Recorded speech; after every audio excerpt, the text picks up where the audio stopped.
Para que entiendan el contexto completo, tengo 29 años. Soy un ingeniero de software que, por azares del destino y mucha terquedad, se convirtió en fundador de una startup. Toda esta historia, esta saga de amor, ambición y una venganza no buscada pero increíblemente satisfactoria, comenzó hace unos 5 años, aunque su punto más dramático y álgido es mucho más reciente. En el fondo, siempre supe que no le agradaba a la familia de Bianca, los de la Vega. No era ciego. Podía sentirlo en el aire cada vez que estaba cerca de ellos, una frialdad sutil pero inconfundible. Nos conocimos en la universidad, en un encuentro que parecía sacado de una comedia romántica. Ella, una deslumbrante estudiante de administración de empresas en una prestigiosa y carísima universidad privada, yo, el becado de informática que sobrevivía a base de fideos instantáneos, bebidas energéticas y el sueño persistente de crear la próxima gran startup tecnológica. El escenario fue la biblioteca, un lugar silencioso y solemne. Ella, apurada y distraída, tropezó y derramó un café con leche helado sobre mi portátil. Pude haberme enfadado, gritarle por el posible daño a mi herramienta más preciada, pero en lugar de eso, la miré, vi su pánico y solté una broma terrible sobre cómo mi código ahora tendría un toque de cafeína. Ella se rió, una risa genuina y liberadora, y de alguna manera, esa risa se convirtió en una cita, luego en otra, y finalmente en 5 años de lo que yo, en mi inocencia, creía que era amor verdadero y para siempre. La familia de la Vega era la encarnación de la riqueza discreta pero aplastante. Nunca me dijeron directamente que no era suficiente para su hija. Eran demasiado refinados, demasiado educados para una confrontación tan vulgar. Su desdén era un arte sutil. Se manifestaba en las miradas de reojo que su padre me lanzaba durante las cenas, en las sonrisas forzadas de su madre que no llegaban a sus ojos, y en la forma en que, casualmente, siempre sacaban a relucir las hazañas de los hijos de sus amigos, todos ellos banqueros, abogados o herederos de fortunas consolidadas. Después de 2 años de relación, la señora de la Vega todavía me presentaba a sus amigas como un amigo de la Universidad de Bianca. Un amigo. Esa palabra, dicha con esa entonación, era un golpe bajo cada vez. Pero con Bianca, todo era diferente. O eso creía yo. Ella parecía ver más allá de mi cuenta bancaria casi inexistente y mi ropa comprada en rebajas. Se reía de la pomposidad de sus padres y ponía los ojos en blanco ante los chismes superficiales de su club de campo. Nuestro refugio era mi diminuto estudio, un 3er piso sin ascensor en una parte no muy glamurosa de la ciudad. El lugar tenía una gotera persistente en el techo del baño y vecinos que alternaban entre peleas a gritos y sexo escandaloso a altas horas de la madrugada. Pero era nuestro santuario. Lo llenamos de guirnaldas de luces baratas, pósteres de películas y una colección creciente de pequeñas suculentas que Bianca compraba compulsivamente, aunque era yo quien siempre terminaba regándolas para mantenerlas con vida. Tenía un gato atigrado rescatado, Pixel, un terrorista doméstico que tiraba todo de las encimeras pero que por la noche se acurrucaba religiosamente entre nosotros. Bianca decía ser más de perros, pero más de una vez la sorprendí susurrándole tonterías a Pixel con voz de bebé cuando pensaba que nadie la veía. Esos momentos me hacían creer que nuestro amor era inmune a su mundo. El principio del fin llegó disfrazado de una cena familiar informal en la mansión de los de la Vega. Una de esas reuniones donde la opulencia te abofetea desde que entras. La gente llevaba relojes que podrían pagar mi alquiler durante 5 años y hablaban de sus escapadas de fin de semana a Marbella o a sus chalets en los Pirineos como si hablaran del tiempo. Mi coche, un Seat Ibiza de 2008 con una abolladura notable, parecía una reliquia arqueológica en su entrada. Bianca insistió en que fuera.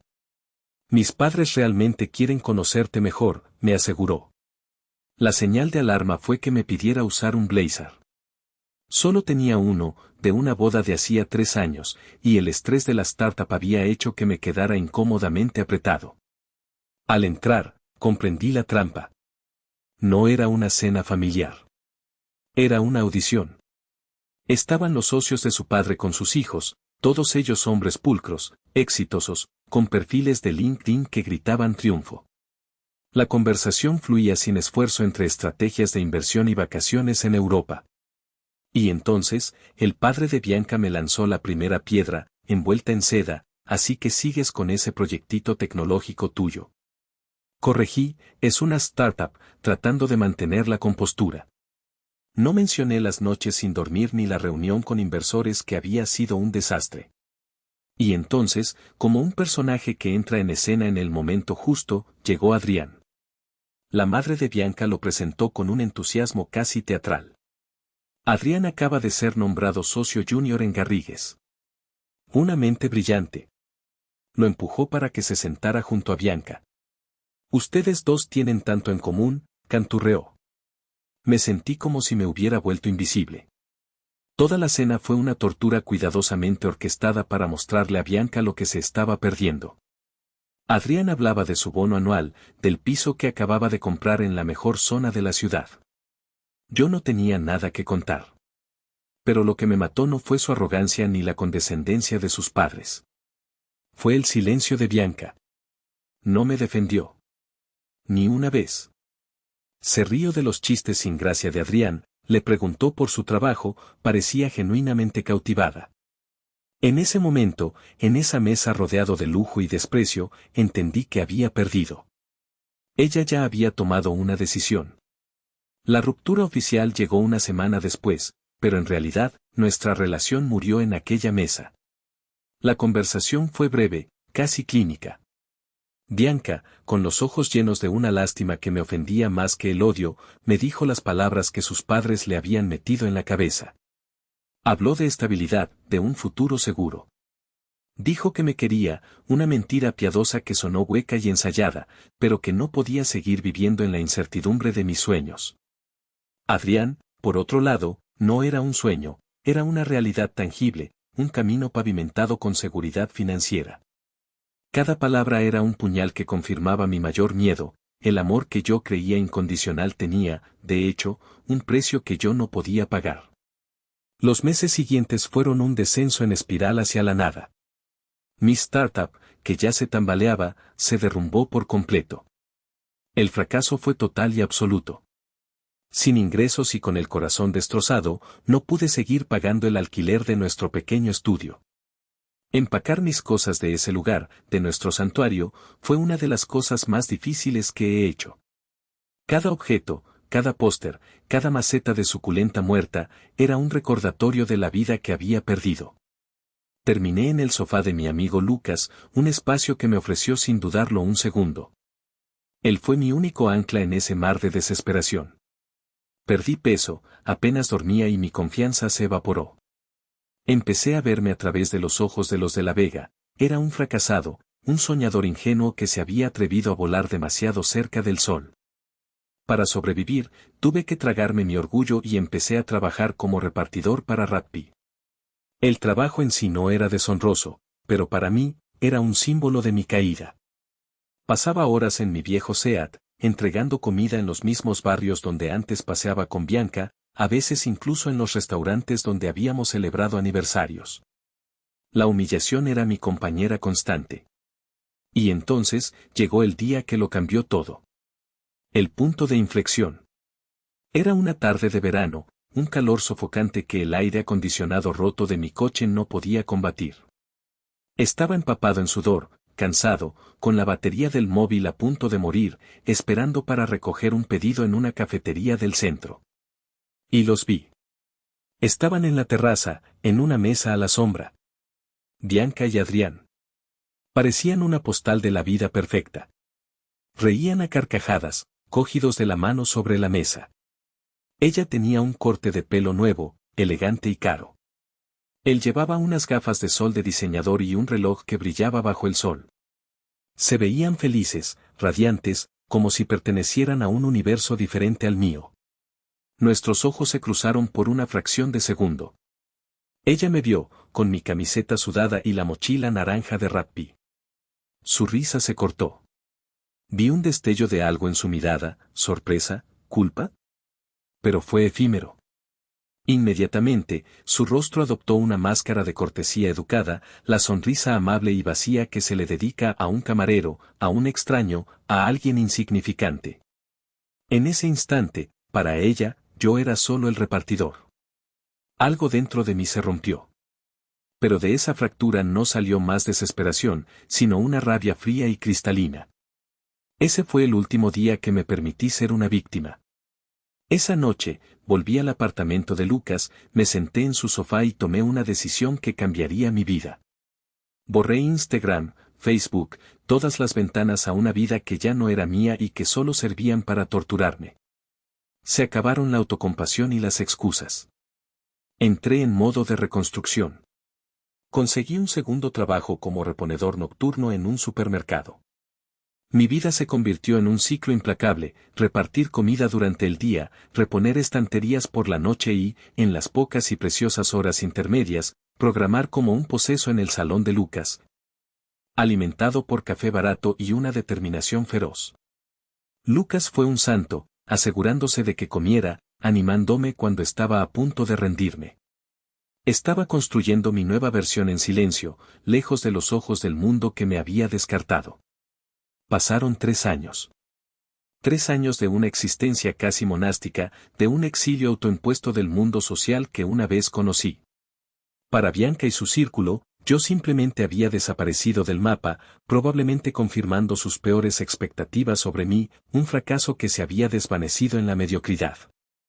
La verdad era muy diferente. Estaba forjando mi regreso en la oscuridad, trabajando con una intensidad que bordeaba la obsesión. Mi nueva idea de startup nació de las cenizas de la anterior, de la amarga experiencia de haber sido aplastado por complejidades que no entendía. En lugar de perseguir una idea glamurosa para el consumidor final, me enfoqué en un problema real, un nicho aburrido pero increíblemente lucrativo: la tecnología legal para empresas, B2B. Desarrollé una plataforma de software que utilizaba inteligencia artificial para analizar contratos y documentos legales en cuestión de segundos. Una tarea que a los abogados junior de los grandes bufetes les llevaba horas y horas de trabajo facturable. No era sexy, no era algo que pudieras presumir en una fiesta, pero era una solución real a un problema real, y eso es lo que la hacía poderosa. Esta vez, fui más inteligente. No busqué financiación de inmediato. Construí un prototipo funcional, pulí cada línea de código y conseguí mis primeros clientes piloto a través de contactos de segundo y tercer grado, ofreciendo el servicio casi gratis para obtener testimonios y datos. Trabajé en silencio, manteniendo un perfil bajo, dejando que los resultados hablaran por sí mismos. Mi equipo éramos yo y, en espíritu, Lucas, que seguía siendo mi mayor animador. Y entonces, el trabajo duro empezó a dar sus frutos. Al principio fue un goteo, luego un chorro y finalmente una inundación. Una revista especializada del sector tecnológico legal publicó un artículo sobre nosotros, llamándonos el disruptor silencioso a tener en cuenta. Ese artículo nos consiguió una reunión con uno de los 5 bufetes de abogados más importantes del país. Fueron escépticos al principio, pero una demostración en vivo de nuestro software los dejó boquiabiertos. Se convirtieron en nuestro primer gran cliente. Ese contrato fue el punto de inflexión. Con un nombre de ese calibre en nuestra cartera, las puertas empezaron a abrirse solas. Los inversores que antes ni siquiera habrían leído un correo mío, ahora me llamaban directamente. Pude contratar a un pequeño equipo de ingenieros brillantes, gente que compartía mi visión y mi ética de trabajo. Mudamos la oficina del salón de Lucas a un espacio de coworking real y luego a nuestras propias instalaciones. En menos de 18 meses, estábamos creciendo a un ritmo exponencial, expandiéndonos a Londres y Singapur. La ironía más deliciosa de todas, una que el universo parecía haber escrito para mí, era que nuestra tecnología estaba impactando directamente en el sector legal financiero. Estábamos automatizando el trabajo pesado y repetitivo del que dependían las carreras de los asociados junior en las grandes firmas, firmas exactamente como la de Adrián. Mi éxito estaba, sin que él lo supiera, socavando los cimientos de su carrera. La primera vez que los volví a ver fue en un evento de la industria de alto perfil. Hacía un par de años, no habría podido ni soñar con pagar la entrada. Esa noche, yo era uno de los ponentes principales. Hablé sobre el futuro de los servicios legales y cómo la IA estaba cambiando las reglas del juego. Mi charla fue un éxito. Al bajar del escenario, me vi rodeado de ejecutivos y socios de grandes firmas, todos queriendo estrechar mi mano. Y entonces, al otro lado de la sala, los vi. A los de La Vega. Estaban allí, con sus copas de champán, pero su aire de superioridad se había desvanecido. Me reconocieron al instante. La mandíbula del señor de La Vega se tensó. La señora de La Vega se quedó helada, con la copa a medio camino de sus labios y una expresión de incredulidad total en su rostro. Su mirada pasó de mí al programa del evento, como si no pudiera conectar al chico que despreciaban con el hombre que acababa de ser aclamado en el escenario. Luego la vi a ella. Bianca. Estaba un poco apartada, inmóvil, mirándome fijamente como si estuviera viendo a un fantasma resucitado. Su rostro era un lienzo de emociones contradictorias, shock, confusión y, lo más revelador de todo, un atisbo inconfundible de arrepentimiento. Fue un momento fugaz, pero lo vi. Y en ese instante, supe que el juego había cambiado para siempre. No me acerqué. No necesitaba hacerlo. Mi mera presencia en ese lugar, en esa posición, era una declaración más poderosa que cualquier palabra. Después de aquel evento, las piezas del rompecabezas de su vida perfecta comenzaron a hacerse públicas, al menos para nuestro círculo de conocidos en común. Me llegaron rumores, fragmentos de conversaciones que pintaban un cuadro muy diferente al de las felices fotos de Instagram. Adrián, el hombre mejor, resultó ser un compañero frío y controlador. La vida glamurosa que le había ofrecido a Bianca venía con un precio muy alto, su autonomía. Él manejaba todo el dinero, criticaba su forma de vestir y la trataba más como un accesorio para su imagen que como a una igual. La jaula era de oro, pero seguía siendo una jaula, y Bianca, que había renunciado a todo por esa seguridad, se sentía miserable y atrapada. Sus propios padres, que tanto habían abogado por esa unión, ahora se ponían sistemáticamente del lado de Adrián en cualquier disputa, protegiendo su preciada inversión.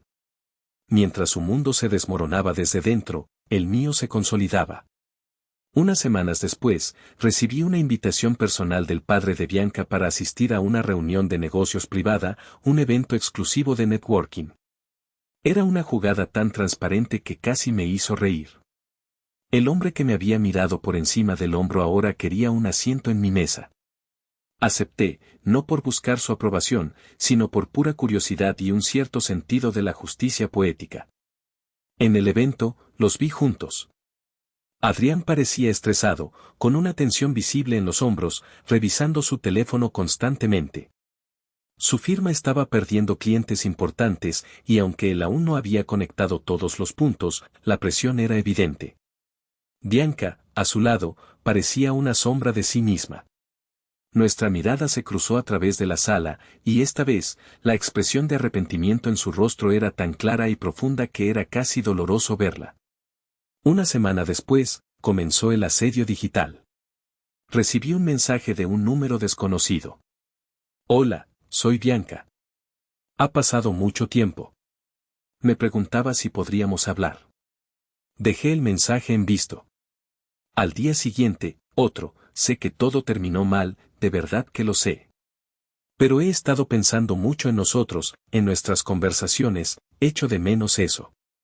Lo borré. Su desesperación culminó una noche, casi a las 9. Yo era el último en la oficina, cerrando unos asuntos. La recepcionista me llamó, su voz teñida de incertidumbre. Hay una mujer aquí, una tal Bianca de La Vega. Dice que es urgente y personal. Por un momento, consideré decirle que se había equivocado de edificio. Pero no. Este era el cierre que necesitaba. Déjala pasar, dije. Entró en mi oficina, mi enorme oficina de esquina con vistas panorámicas de la ciudad iluminada. Se detuvo en la puerta, abrumada por el espacio, por el símbolo de éxito que representaba. La chica arrogante que me había dejado porque mi futuro era incierto había desaparecido. En su lugar había una mujer nerviosa, vulnerable. Tu oficina es, increíble, susurró, como si necesitara llenar el silencio. Me recliné en mi silla de cuero, sin decir nada, simplemente observándola. El silencio la hizo retorcerse. Finalmente, habló. Me equivoqué, dijo, su voz apenas un susurro. Fui una cobarde. Dejé que mi familia decidiera por mí, que el miedo me guiara. Cambié algo que era real, lo nuestro, por esto. Por algo falso y vacío. Se le quebró la voz. Adrián no es quien yo pensaba. Mi vida es una mentira. Te echo de menos. Echo de menos al chico que reparaba la gotera del baño y me hacía reír con bromas tontas. Nos echo de menos. Levanté una ceja. ¿A nosotros?, pregunté, mi voz tranquila y fría. Sus ojos se iluminaron con una chispa de esperanza. Sí. Sé que te hice un daño terrible, pero la gente comete errores. Podríamos intentarlo de nuevo. Empezar de cero. Me incliné hacia adelante, apoyando los codos en mi escritorio de caoba. Y entonces, me reí. No fue una risa cruel, sino una risa de pura y absoluta incredulidad. Empezar de nuevo, repetí, saboreando las palabras.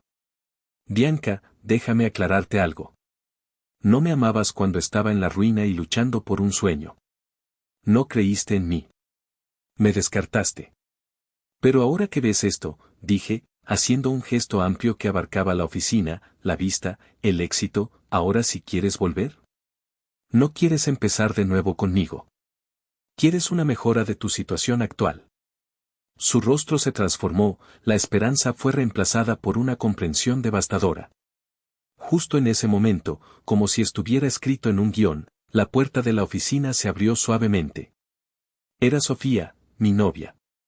Una brillante diseñadora de producto, una mujer que había conocido en mis días de lucha, que había invertido su propio tiempo para ayudarme con el diseño de mi plataforma cuando yo no podía pagarle.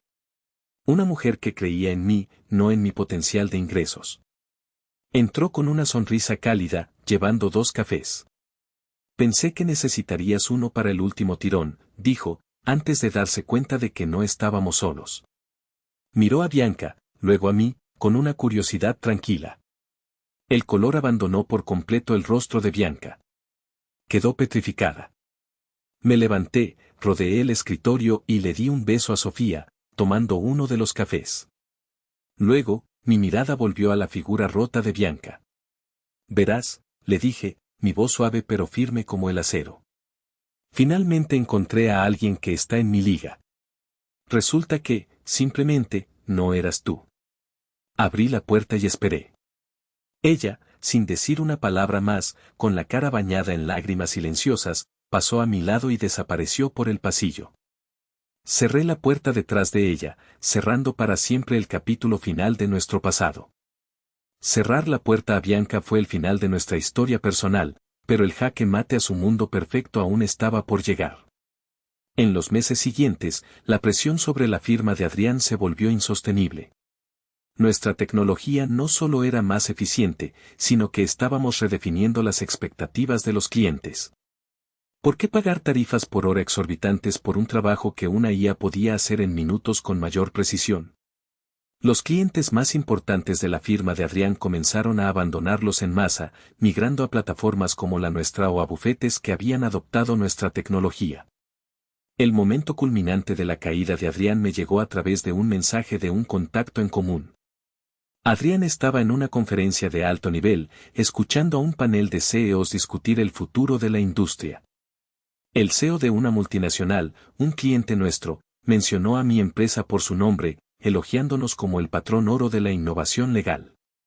El moderador preguntó, ¿y qué significa eso para las firmas tradicionales y establecidas? El CEO respondió sin rodeos, significa que o se adaptan o se extinguen. Estamos viendo cómo firmas que parecían intocables, como Garrigues, están luchando por sobrevivir. Mi contacto, que estaba en la sala, me describió la escena.